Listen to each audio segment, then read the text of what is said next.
안녕하세요. 오늘도 사연 살롱을 찾아주셔서 감사합니다. 저는 경기도 분당에 살고 있는 30대 후반의 여성이에요.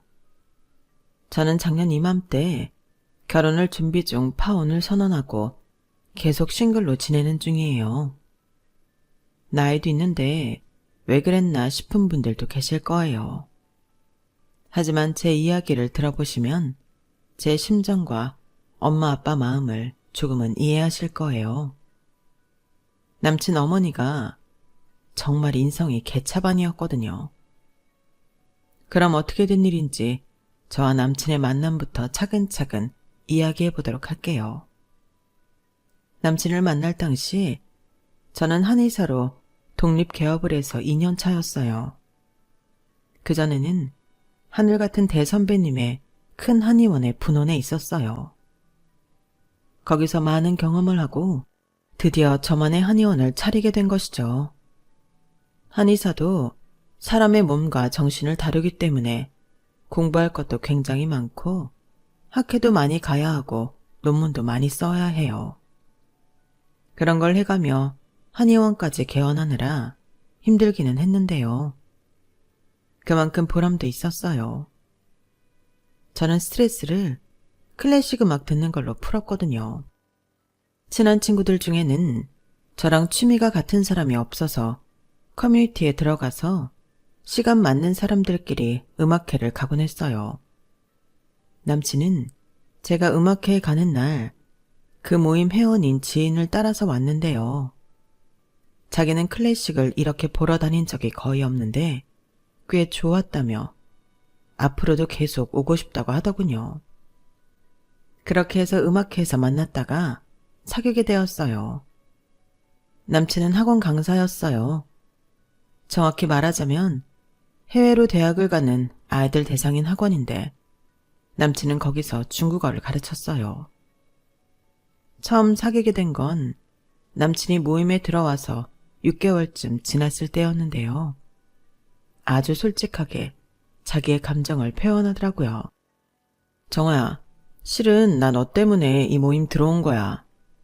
전에는 클래식 관심도 없었고 어쩌다 친구 따라왔는데 네가 있더라. 이런 느낌 진짜 처음인 것 같아. 그래서 너 만나고 싶어서 계속 나온 거였어. 시간이 이만큼 지났는데 그 마음이 더하면 더했지 없어지지 않네. 그래서 이제는 너한테 말을 해야겠다 싶어. 저는 이렇게 직진 고백을 받아본 적이 없어서 좀 놀랍기도 했고 당황스럽기도 했어요. 이런 말을 어디까지 믿어야 할지 잘 모르겠더라고요. 하지만 저도 그 사람이 자꾸 눈에 들어와서 눈여겨보고 있었기 때문에 일단 만나보자 싶었네요. 그렇게 만나다 보니 생각보다 편하기도 하고 그 사람 좋은 면도 자꾸 보여서 사귀게 되었어요. 입시철에는 밤 늦게까지 학원에서 회의하고 아이들 가르치고 여러 자료를 만드느라 굉장히 힘들어하더라고요. 저는 요즘 남친한테 몸에 좋다는 탕약도 주고 요즘 과리평이나 짜먹을 수 있게 나오는 간편한 약들도 주며 몸 관리에 신경을 써줬네요. 남친은 저한테 많이 감동하는 눈치더라고요. 자기 엄마한테도 이런 얘기를 했더니 저를 보고 싶어 하신다는 말도 했어요. 그러면서 남친은 결혼 이야기를 꺼냈어요. 정아야, 엄마가 너 한번 보고 싶대. 너는 우리 사이 어떻게 할 거야? 나는 결혼 생각하고 있거든. 너도 다 결혼 생각하고 만나는 거지? 우리 정식으로 만난 지 1년 넘었잖아. 나는 너랑 함께 할 거라는 거에 전혀 의심이 없거든. 너도 나랑 같은 마음이면 좋겠다. 나도 재영이 네가 좋아. 그러니까 이렇게 만나고 내가 해줄 수 있는 건 다 해주지. 그런데 결혼은 꼭 해야겠다고 생각한 적이 없어서 잘 모르겠어. 그거 대학 정하는 것보다 더 큰 일이잖아. 더 신중하고 싶어. 그래, 결혼이 보통 일은 아니지. 인생의 한 꼭지점 같은 거니까. 나도 그래서 많이 생각해 봤어. 나는 너랑 결혼 안 하면 다시는 너 같은 사람 못 만날 것 같아. 너처럼 좋은 직업에 집안 좋은 사람들은 좀 이기적일 거라고 생각했거든.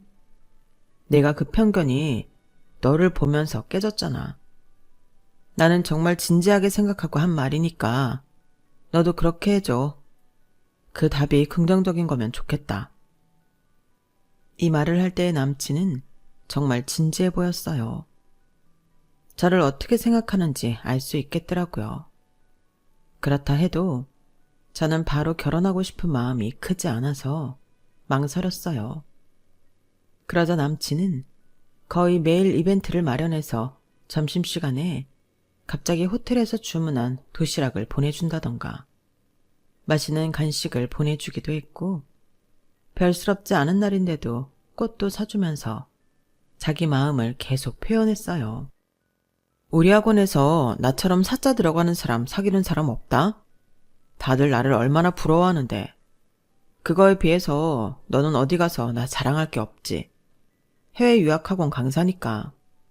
네 스펙에 비해서 내가 딸리긴 하지. 정한 이 친구들은 더 직업 좋은 사람들 만나지. 하긴 나 같아도 결혼이 망설여지기는 하겠다. 그거랑은 다르지. 결혼은 내가 정말 하고 싶은 마음하고 상대에 대한 진심이 중요하잖아.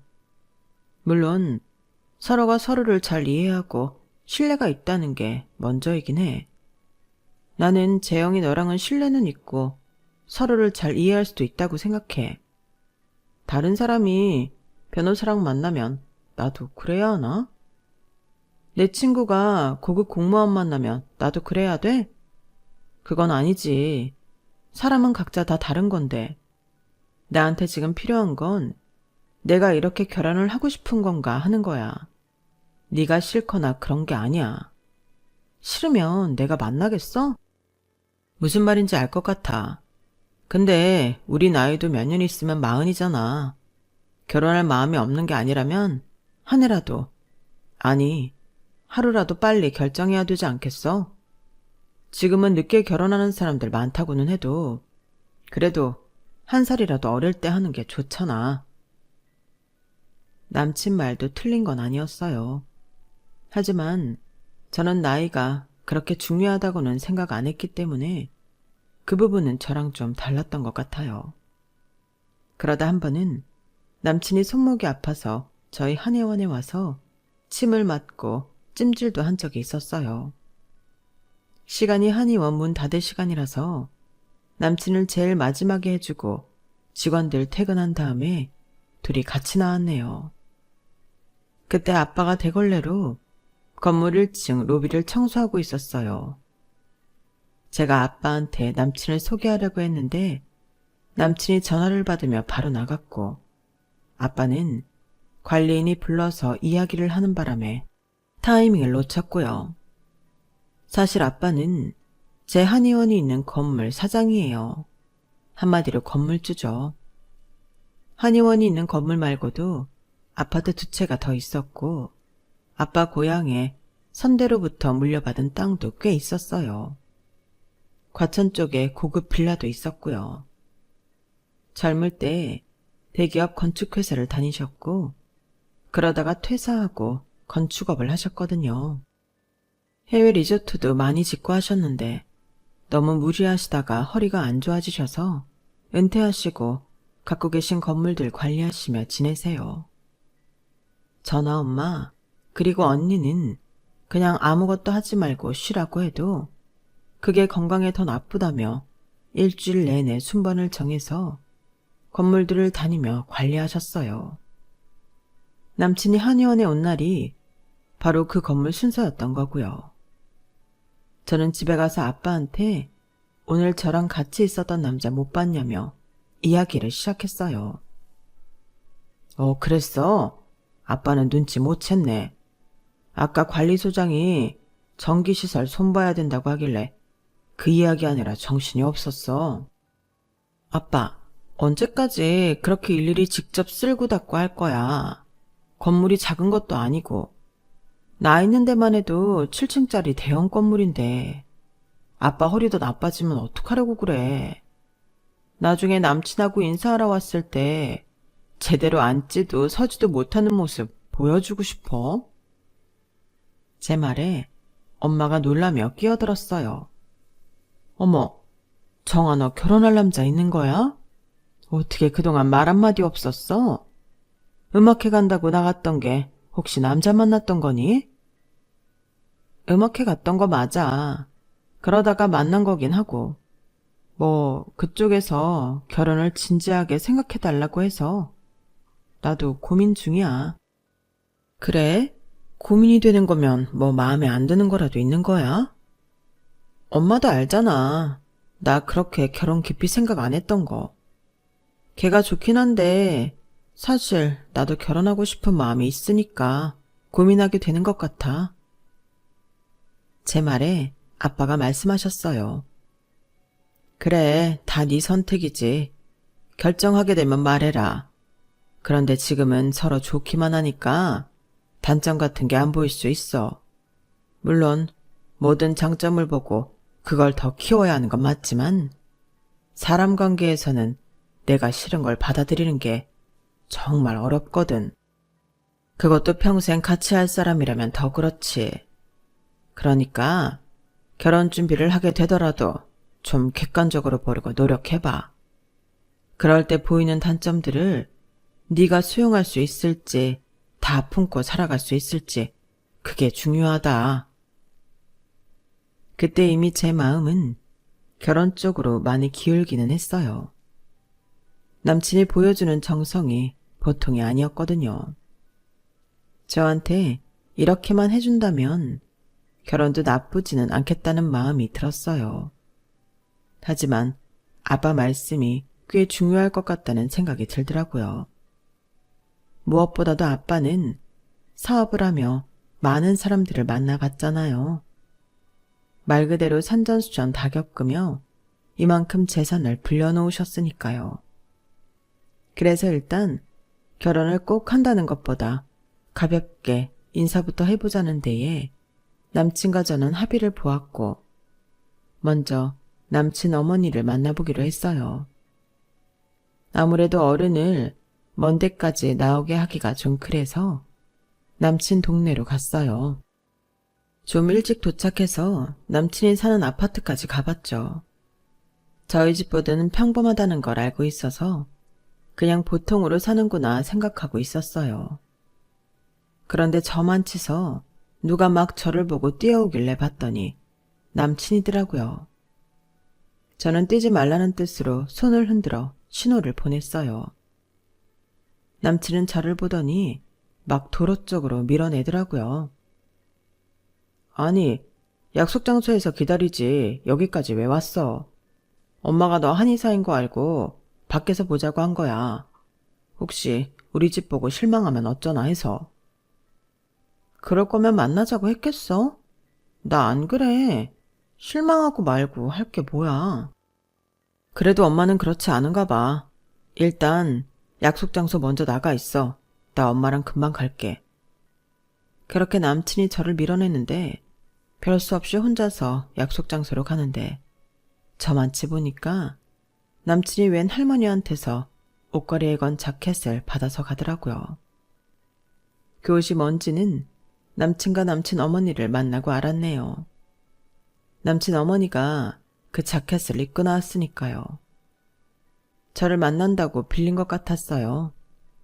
뭐 나름 사정이 있으니까 그러려니 하고 모른 척 했고요. 아, 우리 재영이가 여자친구 한의사라고 하니까 너무 궁금하더라고. 어쩜 얼굴도 이쁜데 한의사고 우리 재영이도 그렇게 잘 챙긴다며? 재영이가 일 많이 하느라 힘든 것 같아서요. 유학 가는 애들 가르치는 거 정말 신경 쓸 것 같아요. 학부모들 이야기도 다 들어줘야 하고 학생들 성적도 올라야 되잖아요. 맞아, 맞아. 다들 우리 재영이 유학학원 강사라고 하면 거저 돈 버는 줄 아는데 절대 아니거든. 그걸 안 해, 우리 정아는? 우리 정아라고 부르는 게 좀 어색하기는 했지만 어른이 기분 좋아서 하는 말이니 그냥 웃고 넘어갔어요. 우리 정아, 재영이만 챙기지 말고 나도 좀 챙겨줘. 나 요새 기력이 딸리는 건지 쉽게 피곤하고 잠을 자도 일어나도 개운하지가 않네. 너무 힘든 거 있지? 네, 기가 허해져서 그러실 수도 있고 정확한 건 맥도 짚어보고 검사를 해봐야 하니까 언제 한번 오세요. 제가 잘 봐드릴게요. 이 약값은 어떻게? 아이 참, 엄마, 당연히 약값 내야지. 무슨 말을 하고 있어? 아니야, 재영아, 괜찮아. 어머니, 그냥 오세요. 제가 그 정도는 해드릴 수 있어요. 아우, 이러니까 다들 사짜 며느리 보고 싶어 하나 봐. 어머, 내 친구들 나 때문에 배 아파서 아주 죽으려고 하겠네. 아우, 생각만 해도 재밌어. 얼른 만나서 말하고 싶다. 나 한의사 며느리 본다고? 남친 어머니는 저와 남친이 결혼한다고 철석같이 믿고 있는 것 같았어요. 남친은 당황해서 제 눈치를 봤지만 저는 크게 개의치 않았어요.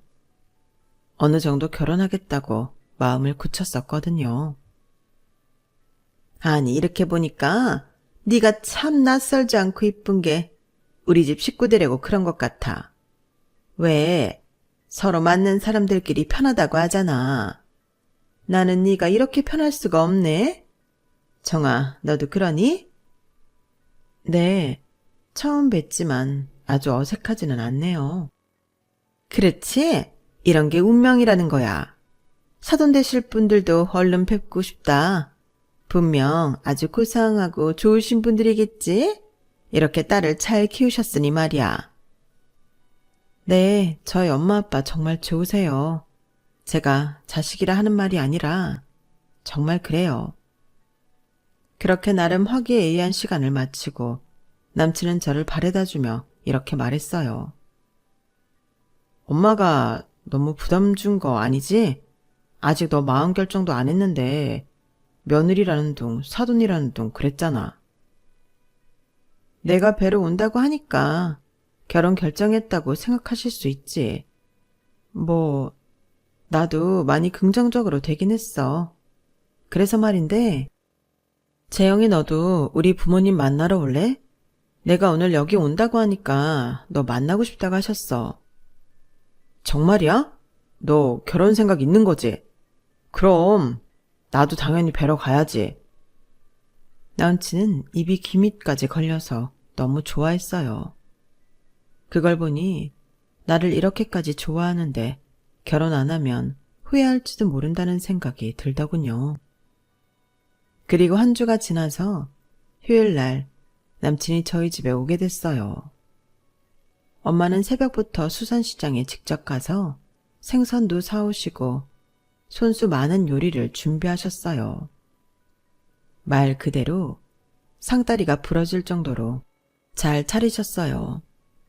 아빠는 정장을 입고서 선물을 들고 찾아온 남친을 따뜻하게 맞아주셨어요. 식사를 하는 중에는 별다른 말씀 안 하시고 가볍게 세상 돌아가는 것에 대한 말씀을 하시고 남친의 생각을 들으시더라고요. 후식까지 다 먹고 나서야 아빠는 본격적으로 이런저런 이야기를 하셨어요. 남친이 자신의 일에 대해 어떻게 생각하는지, 살면서 가장 중요한 게 어떤 건지, 그런 가치관이나 사고방식 같은 걸 물어보시더라고요. 남친은 긴장하면서도 나름 열심히 대답했고요. 저는 그 모습을 보고 결혼해서 잘 살 수 있을 것 같았어요. 남친과 아빠가 미래에도 이렇게 앉아서 서로 이야기를 주고받는 모습이 그려졌거든요. 남친이 가고 난 후에 아빠는 저한테 이렇게 말씀하셨어요. 정아야, 내가 말했었지? 한 발 떨어져서 객관적으로 보라고. 결혼 날짜 잡아도 마찬가지다. 네가 정말 함께 잘 해나갈 수 있는 상태인지, 그동안 못 본 게 있는지 살펴봐야 돼. 알았어, 아빠. 나는 재영이랑 아빠가 오늘처럼만 지낼 수 있으면 괜찮을 것 같은데. 아빠 말대로 할게. 같이 사는 건 내가 아니라 너잖아. 너랑 살 때 불편한 게 최소여야지. 알았지? 아빠는 제가 결혼하겠다고 마음 굳힌 걸 눈치채시고는 이렇게 당부하셨어요. 그때는 그 말씀을 흘려드렸고 저와 남친은 결혼을 결정했어요. 상견례 날짜도 잡았고 남친과 제가 예산에 맞춰 웨딩 플래너 알아보고 신혼집 알아보고 해야 했죠. 저는 앞으로의 계획을 짜느라 머릿속이 완전 복잡했어요. 이게 결혼하는 거구나 하고 현실로 다가왔고 뭔가 마음이 이상하더라고요. 그러던 중에 남친 어머니가 불쑥 한의원에 찾아왔어요. 예약제여서 갑자기 오신 손님은 접수를 하고 순서를 좀 기다려야 됐는데요. 남친 어머니는 접수대 직원한테 자기가 여기 원장 시어머니라며 바로 들어가도 된다고 했다더라고요. 제가 치료실에서 환자 침을 놓는데 직원이 당황해서 왔어요. 저는 어쩔 수 없이 나가서 남친 어머니를 맞았네요. 원래 순서인 환자가 있는데도 막무가내로 자기 일부러 시간 내서 왔다고 기다리기 힘들다고 하더군요. 아니 뭐가 이렇게 복잡해. 오는 사람 그냥 받으면 되지. 예약이고 뭐고 나는 그런 거 잘 몰라. 얼른 나 먼저 봐줘. 예비 며느리도 좀 보자. 저는 어쩔 수 없이 남친 어머니를 먼저 봐드려야 했어요. 맥을 짚어보고 눈으로 대충 몸을 봐도 큰 이상이 없었어요. 자꾸 피곤하다고 하셔서 그러면 양의에 가서 다른 검사를 해보시라고 했더니 그런 건 아니라며 침을 맞겠다더군요. 예, 왜? 금침 얼굴에 놓으면 피부 팽팽해진다며. 너네도 그런 거 하지? 물론 그렇기는 한데 그건 미리 준비도 좀 해놔야. 그리고 갑자기 어려울 수 있어요. 우선 혈액순환 잘 되게 침 맞고 가세요. 라며 침을 놔드렸는데 침을 맞으며 또 이러시더라고요. 나 말이야. 콩진당 같은 거 먹으면 좀 괜찮아지지 않을까? 이렇게 자꾸 기력이 떨어지고 뭐 조금만 하면 힘들어서 말이야. 네, 공진단도 좋을 수는 있는데 근본적 해결을 하는 건 아니니까요. 양방병원에 가셔서 검사 받아보세요. 다른 이상이 있어서 그럴 수도 있으니까요. 뭘 자꾸 검사를 받으라고 하니? 한 방은 침 놓고 맥 보고 부항 뜨고 뜸 뜨고 약 먹고 그래서 다 고치는 거잖아. 나 오늘 공진단 좀 줬으면 좋겠는데 먹어보고 괜찮으면 그냥 기가 허한 거잖아. 네, 그렇죠. 제가 보고 남는 게 있으면 드릴게요. 네가 원장인데 네 마음이지. 그런 걸 어렵게 말하니? 남친 어머니는 남친하고 좀 다르다 싶더라고요. 그러고 보니 저 만날 때 빌려 입었던 자켓을 또 입었더라고요. 그게 명품이라 굉장히 비싼 거긴 한데 그런 걸 빌려 입고 나올 만큼 제가 명품 따지는 사람도 아닌데 좀 이해가 안 됐어요. 예, 우리 사는 아파트도 보면 잘 나가는 사람들 많이 살아. 동네 같은 데는 아니어도 꽤 괜찮다? 우리 아파트 값도 꽤 나가. 그제야 저는 남친 어머니가 저희 집보다 못한 것처럼 보이지 않으려고 애쓴다는 걸 알았어요. 저는 이미 어느 정도인지 사정을 다 알고 있었고 남친 집이 못 사는 것도 아니고 평범하니까 크게 상관 안 했거든요. 그래서 남친 어머니가 좀 안 됐다는 생각이 들더라고요. 그래서 제가 챙겨드릴 수 있는 약들도 더 챙겨드리고 잘 가시라고 하는데 기다리는 여자 환자분이 남친 어머니 자켓이 좋아 보였는지 예쁘다며 손을 살짝 댔거든요. 그랬더니 남친 어머니가 그분 손을 찰싹 때리면서 이러는 거였어요. 어디 그 더러운 손을 대요? 이게 얼마짜린 줄 알고. 저는 너무 당황했지만 남의 옷이니까 잘못될까봐 그랬나 보다 하고 좋게 생각하려고 했어요. 하지만 저희 직원들한테 보이는 태도도 그렇고 안 좋은 게 너무 눈에 띄니까 마음이 복잡해지더군요. 저는 아빠가 한 발 떨어져서 내가 어디까지 포용할 수 있는지 지켜보라던 말씀이 생각났어요. 저런 성격이면 쉽지 않겠다 싶으면서도 제가 같이 살 사람은 남친이지 남친 어머니가 아니라며 마음을 다잡았어요. 어렵게 결혼 결정을 내려서인지 어떻게든 그걸 밀고 나가려고 애를 썼던 거죠. 그런데 얼마 후 황당한 일이 생겼어요. 저랑 남친이 반씩해서 신혼집에 들어갈 가구며 가전제품을 장만하기로 했는데 갑자기 남친이 돈이 없다는 거였어요. 돈이 없다니? 무슨 소리야? 우리 가구랑 가전제품 하기로 했잖아. 그게 지지난주인데 그때는 괜찮다고 했으면서 이제 와서 돈이 없다니. 남친은 제 눈치를 보더니 어렵게 실토를 했어요.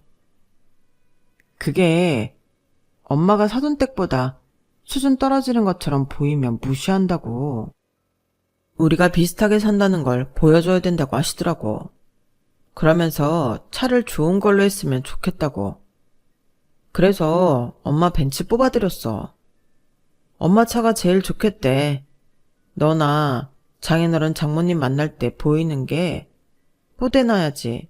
집에는 올지 안 올지도 모르는데 집에 좋은 거 해놔서 뭐하냐고.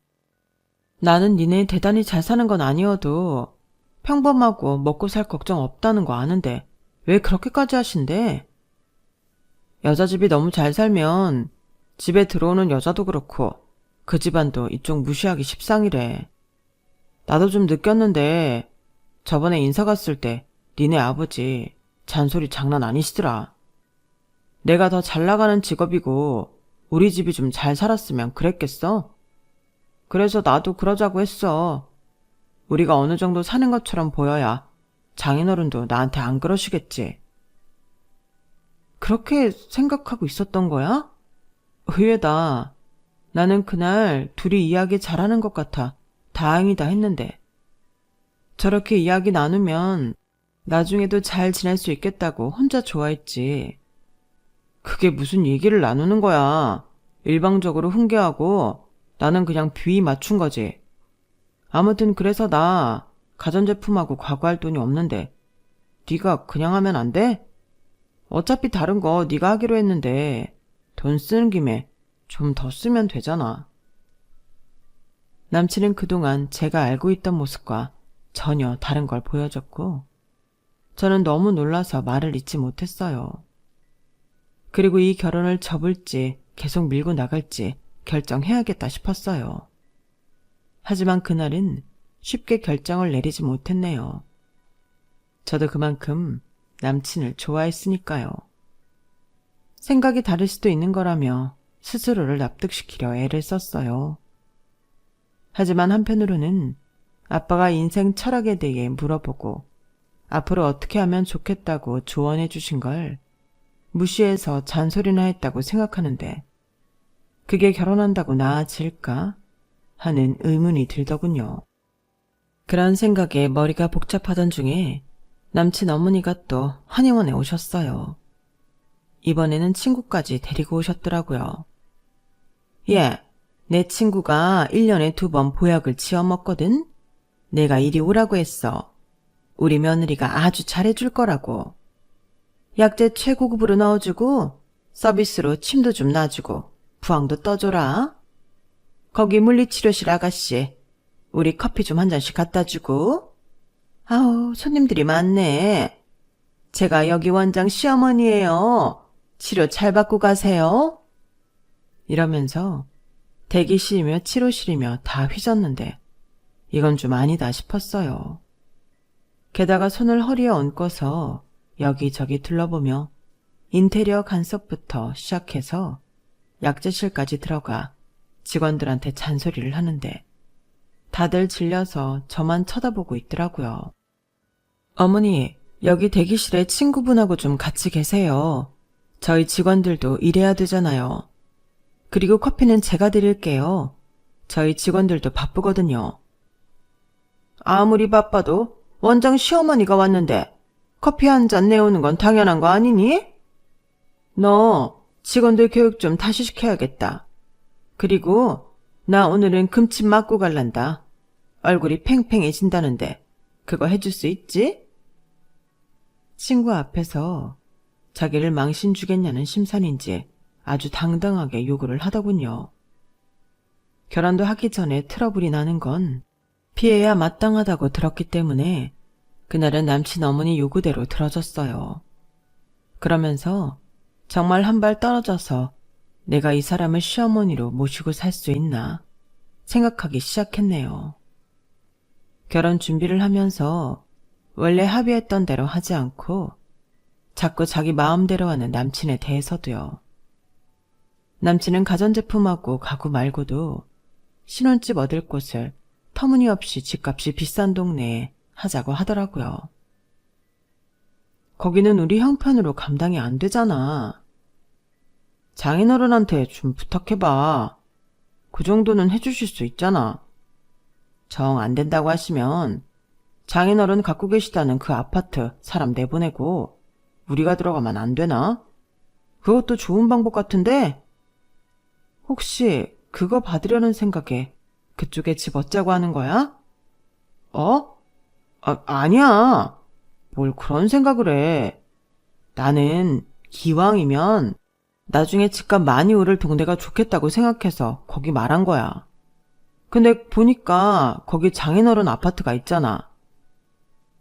그럼 땡땡역 있는 데로 갈까? 거기도 아파트 있잖아. 아, 거기? 근데 거기는 좀 됐어. 여기 안 될 것 같으면 다른 데 한번 보자. 남친은 아빠의 좋은 동네, 좋은 아파트가 탐이 나서 그 동네에 집을 알아보자고 한 게 틀림없었어요. 저는 과연 이 남자를 제대로 알고 있었나 하는 의문이 들더군요. 그런데 아빠가 일주일이 넘게 기분이 별로 안 좋아 보이시더라고요. 그래서 엄마한테 살짝 물어보니 이렇게 말씀하셨어요.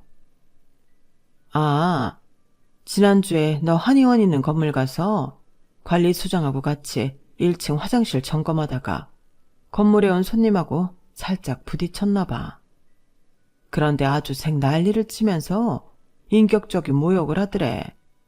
댁하고 자기는 급이 다르다나? 그러니까 자기랑 같은 공간에 있지도 말고 얼른 꺼지라고 했대. 너무하다. 뭐 그런 사람이 있냐?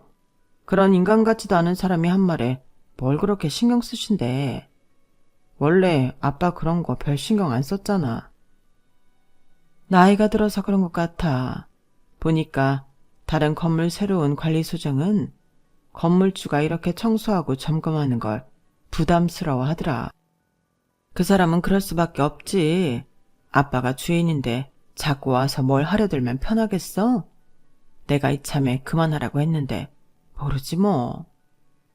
안 그래도 아빠는 이번 달까지만 왔다 갔다 하고 저 상견례 하기 전주부터는 이제 건물하고 아파트 순회하면서 관리하는 걸 그만두시겠다고 했어요. 이거 잘못하다가는 우리 딸도 청소부 딸이라고 오해받겠다 싶더구나. 사람을 직업적으로 차별하면 안 되는데 참, 사람들이 왜 그러는지 원. 어떤 직업을 갖고 있느냐보다 일을 어떻게 하느냐가 더 중요한 건데 말이야.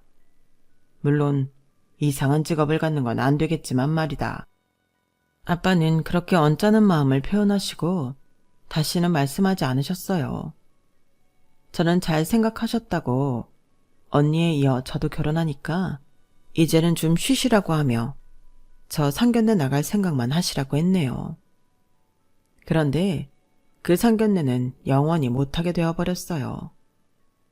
그게 남친 어머니가 또 한의원을 방문한 날이었어요. 바로 문제의 그 벤치를 끌고서요. 그나마 그날은 미리 저한테 전화를 줘서 시간을 따로 비워놓을 수 있었어요.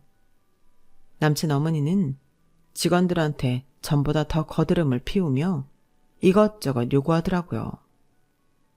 그날은 봉침까지 맞고 저한테 어깨랑 다리도 주무르라고 해서 아예 마사지를 받고 계산할 생각은 눈꼽만큼도 안 하고 나가더군요. 보다 못한 직원 한 명이 저한테 이렇게 말하기까지 했어요. 원장님, 결혼 꼭 하셔야 돼요. 세상에 좋은 사람들도 진짜 많은데. 대답은 안 했지만 저도 이거 진도 더 나가기 전에 접어야 되지 않을까 하는 마음이 들고 있었어요. 그런데 얼마 안 가서 관리실 직원이 저한테 전화를 했더라고요. 빨리 주차장으로 좀 가보세요. 사장님한테 어떤 아줌마가 막 난리치고 장난 아니에요, 지금. 저는 기분이 쎄했어요. 설마 혹시 그 아줌마가 남친 어머니는 아니겠지. 아닐 거야 하며 두근거리는 가슴을 안고 내려갔어요. 왜 나쁜 예감은 틀리지 않는다는 말이 있죠. 아빠한테 호통을 치고 있는 건 남친 어머니였어요. 삿대질을 하며 고래고래 소리 지르는데 들어보니까 아빠가 남친 어머니가 여기 왔을 때 주차를 했나 보더라고요. 그런데 나가려고 보니 약간 벽에 스친 자국이 보였대요. 그것 가지고 이 난리를 치고 있는 거였어요. 당신 당장 무릎 꿇어. 안 꿇어? 나 가만 안 있을 거야. 이 차가 어떤 차인데 당신 같은 사람이 이렇게 거칠게 다뤄? 죄송합니다, 사모님. 저게 그냥 닦으면 지워질 것 같긴 한데 그래도 뭐 도색이나 다른 공정이 필요하다고 하면 영수증 청구하세요. 제가 다 지불할게요. 다 됐고 똑똑한 척 이성적인 척 하지 말고 당장 무릎 꿇고 잘못했다고 빌어요. 이 차 당신 목숨보다 비싼 차인 건 몰라요? 저는 순간 완전 이성이 날아가서 관리실에 있던 야구방망이를 들고 밖으로 나갔어요. 남친 어머니는 저를 보더니 아주 반가운 표정으로 이렇게 말했어요. 야, 마침 잘 됐다.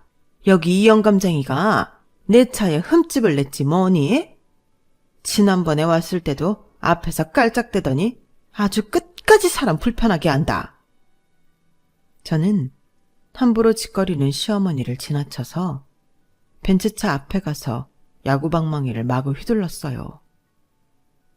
차를 미친 듯이 깨부숴서 앞이 엉망이 되었죠. 그걸 본 시어머니는 말도 제대로 못하고 얼굴이 하얘졌더군요. 저는 분이 안 풀려서 씩씩대다가 아빠 주머니를 뒤져 거기에 있는 명함을 시어머니 면전에 집어 던졌어요. 여기로 차 수리 비용을 청구하든지 아니면 차 다시 사내라고 하든지 알아서 하세요.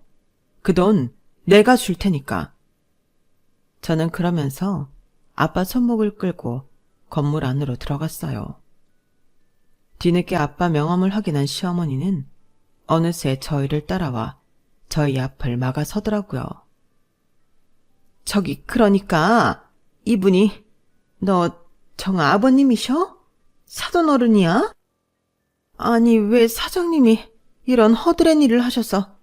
죄송합니다 어르신. 정 아버님인 줄 알았으면 안 그랬죠? 아니 그러게 왜 돈도 있는 양반이 이런 일을 하세요? 사람들한테 무시당하기 딱 좋잖아요. 그리고 정아 너도 성격 보통 아니다. 아무리 그래도 그렇지 어떻게 차를 저 지경으로 만들어 놓니? 그 차 대개 아들이 신혼 혼수 반반씩 하기로 했던 돈으로 산 거야. 그건 알아요? 아줌마 그냥 돈 청구하고 다시는 보지 맙시다. 내가 정식 결혼한 것도 아니고 혼인신고한 것도 아니고 그냥 이대로 끝내는 게 피차 좋을 것 같아요. 청아, 너 내가 네 아빠한테 그래서 속상했니? 그런데 그런 상황은 누가 봐도 사돈 어른이 무시당할 만한. 주차를 하고 화장실 점검을 하고 있으면 무시당해도 되나요? 그런 게 어딨어요. 저는 하는 일 가지고 그러는 분 시어머니로 못 모시고 살 것 같아요. 그리고 저희 눈앞에 당장 중요한 일들을 처리하기로 해놓고 자기네 집 있어 보여야 된다며 돈을 쓰는 재영이하고도 잘 살기 힘들 것 같고요. 아니 살고 싶지 않아요. 결혼은 없었던 걸로 하고 여기서 접죠. 벌써부터 이 말을 하고 싶었는데 저는 나름 좋게 보려고 노력했거든요. 근데 아닌 것 같아요. 저한테 차 얼마인지 문자 보내세요. 제 번호 아시잖아요.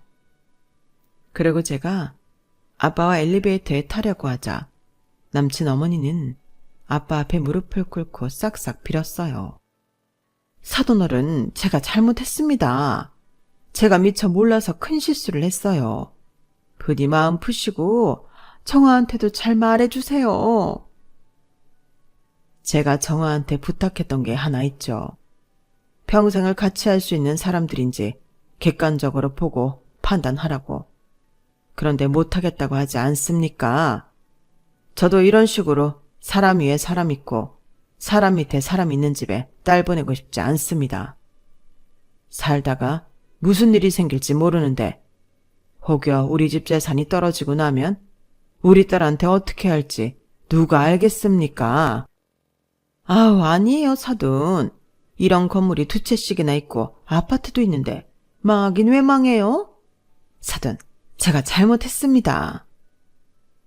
재영이 어머님은 뭐가 문제인지 정말 모르시는 것 같군요. 그만 돌아가십시오. 아니면 제가 관리소장한테 말해서 나가시게 만들 겁니다.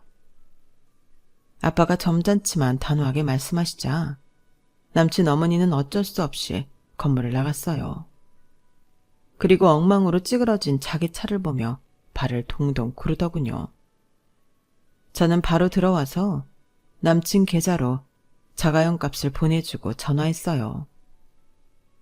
우리 안 되겠다. 결혼 첩자.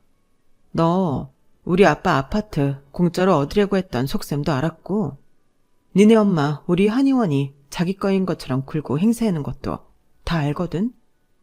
내가 더 긴 말 안 할 테니까 오늘 일 니네 엄마한테 들어. 그럼 다시 보지 말자. 연락하지 마. 끊는다. 나중에 남친은 저한테 다시 여러 번 전화를 했지만 저는 받지 않았어요. 결국 한의원 앞까지 찾아와서 자기 엄마가 큰 실수를 했고 자기도 생각을 잘못했다며 미안하다고 했지만 저는 차분히 말했어요. 그런 걸 내가 다 품고 살 수 있으면 되는데 나는 안 될 것 같아. 그리고 너희 엄마가 아빠한테 무릎 꿇으라고 호통치던 거 난 못 잊어. 우리는 여기서 끝내는 게 맞아. 나 너랑 더 험한 꼴 보이고 싶지 않아. 결국 남친은 눈물을 보이며 돌아섰고 저희는 그렇게 끝났어요. 사람을 겉모습으로 판단하지 말라는 말은 다들 쉽게 하지만 막상 그걸 지키는 사람은 드문 것 같네요. 저도 그때 나는 이런 적이 없나 돌아보고 혹시 그런 일이 있었다면 미안하다고 마음으로 용서를 구했어요. 그게 누구인지 모르지만요. 결국 저는 모든 걸 접고 다시 싱글이 되었네요. 그리고 오랜만에 혼자서 많은 시간을 보내고 있어요. 물론 한의원이 바빠서 그렇게 많은 시간은 아니지만요. 일하고 친구 만나고 제가 하고 싶은 거 마음껏 하다 보니 조금씩 잊혀지는 것 같아요. 언젠가 좋은 사람을 만날 수 있을까요? 인연이 뭔지 잘 모르겠어요. 좋은 의견 있으면 댓글에 달아주세요. 아빠는 지금 관리에서는 완전 손을 떼시고 엄마랑 같이 여행 다니시며 여유 있게 생활하고 계세요. 저도 그런 아빠 엄마가 더 보기 좋고 흐뭇하네요. 그럼 지금까지 이야기 들어주셔서 감사드려요. 다들 좋은 하루 되세요. 여러분, 사연 댓글에 응원과 현명한 조언 부탁드려요. 좋아요와 구독은 저에게 큰 힘이 됩니다. 오늘도 좋은 일 가득하세요.